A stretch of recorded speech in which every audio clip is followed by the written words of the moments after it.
Yesterday, I turned on the television as background as I wrote this sermon, because what else is a royal wedding,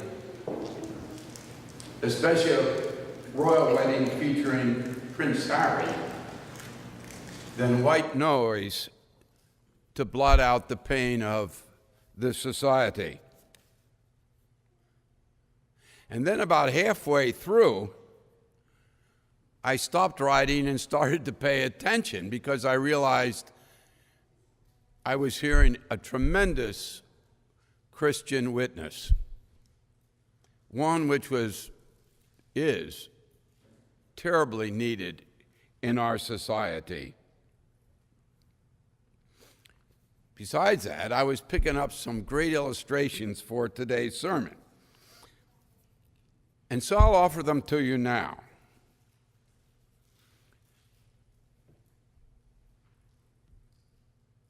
Peter says that what is happening in Pentecost is the risen, ascended Lord sharing with us the Spirit he enjoys with God the Father.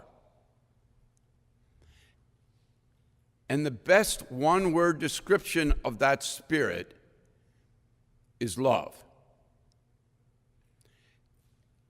And the royal wedding expressed just that kind of love. Today I'd like to talk about what Jesus was about when he shares that Spirit with us. The second chapter in Acts lists three of his intentions very clearly. The first comes out in Peter's sermon, which we could regard as the first Christian sermon. And there he says, Jesus shares the Spirit so that we can know forgiveness, so that we can place the errors of the past behind us and move on to a better world. Bishop Michael Curry, who preached the sermon at the royal wedding, put it this way. He spoke of the redemptive power of love that provides not only a healing balm in Gilead, but also the creation of a new world. And we went on to say, there is a power in love to help and heal when nothing else can. There's a power in love to lift up and liberate when nothing else will. There's a power in love to show the way to live.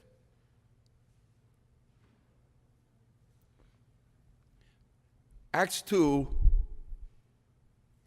provides the second reason Jesus shared his Spirit in the action that took place at Pentecost.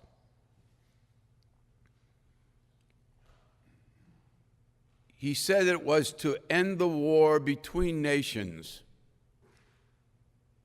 The Genesis Babel story said that, or tried to offer some sort of explanation of why nations war against each other by saying they were trying to compete so much that they ended up speaking different languages and could not even understand one another.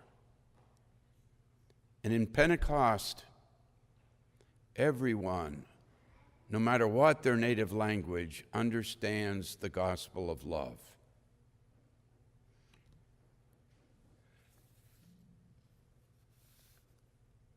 Everything about the royal wedding was about healing the division between white and black cultures, bringing us to speak the same language. We may have been witnessing a British noble marrying a divorced biracial commoner,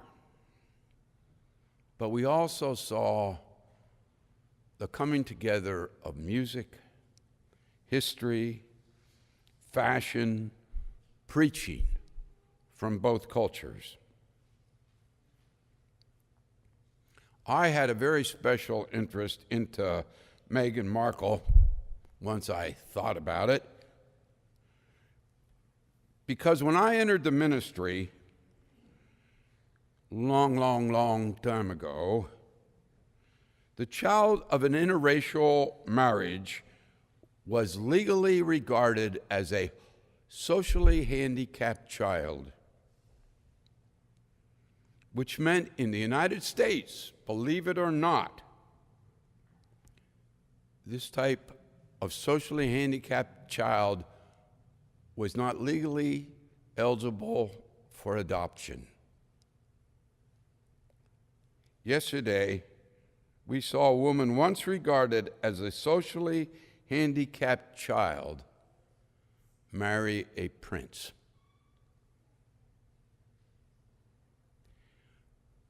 We Lutherans had a small part in bringing this about because we were pioneers in breaking down that awful legal barrier.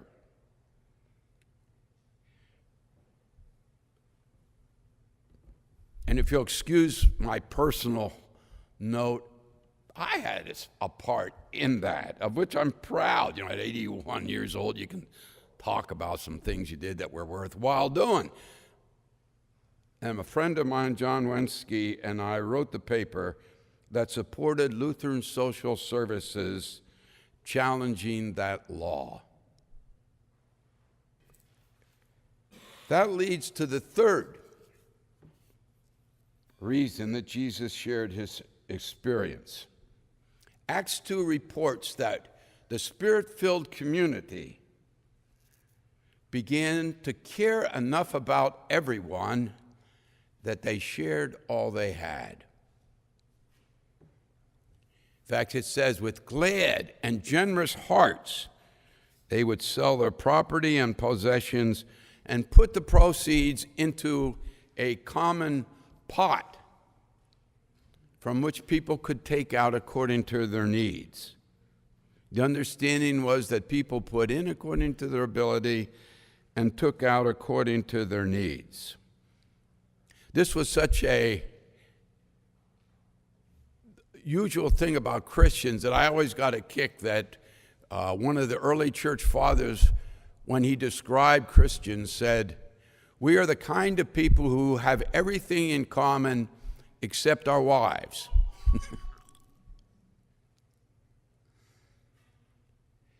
And that's terribly uncomfortable for us, for me, because what you normally hear when you hear things like that is you think of, oh, they're talking about a political program as like communism or socialism. But as Bishop Curry reminded us, it has nothing to do with political programs being forced down our throats. He declared, when love is the way, we actually treat each other well, like we are actually family. Recently, one of my marvelous grandsons preached a children's sermon that illustrated this. He asked the kids, it was Mother's Day, to offer a one-word description of their mothers. And his church, like your church, has a lot of kids. And he got all sorts of answers. They range from things like kind, awesome, opinionated. And Drew then responded by saying, my mother's the same way. And he said, I want to show you some pictures of my mother and me. And so the first one showed my daughter holding him when he was about 1 year old. He's standing on the floor and she's sitting there. He said, this is a picture of me in Harrisburg, my father's first church.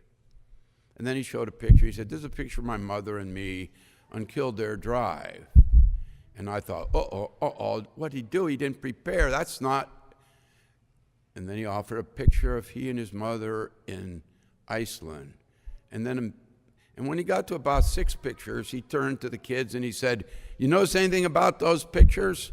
And they said, "Yeah, Drew, they're not all your mother." And they started laughing, and he said, "Yes, they are." He said, "They're all women who God gave to mother me. My teachers, my coaches, my neighbors." And then he threw a slide up with about, 15 women maybe on it. And one that was very prominent in the congregation, whom everyone knew, said she cannot come to Mother's Day services in the church because she couldn't have children, and it's just too painful. And Drew said, "Be sure this week you thank all the other mothers in your life, those that God gave to mother you, even if they never had any children of their own." It's perfect. In fact, an old 80-year-old retired pastor said, "I always felt like a motherless child, and Drew is the first time that a pastor ever affirmed me in church."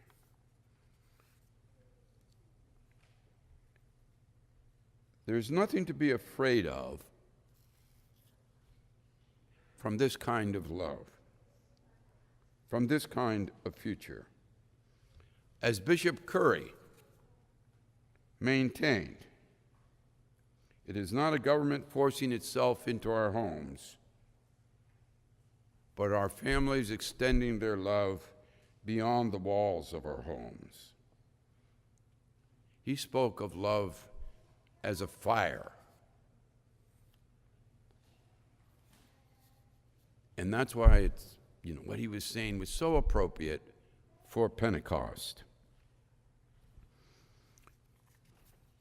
He finished with the words, I'm sorry, I have tears and I can't read my writing.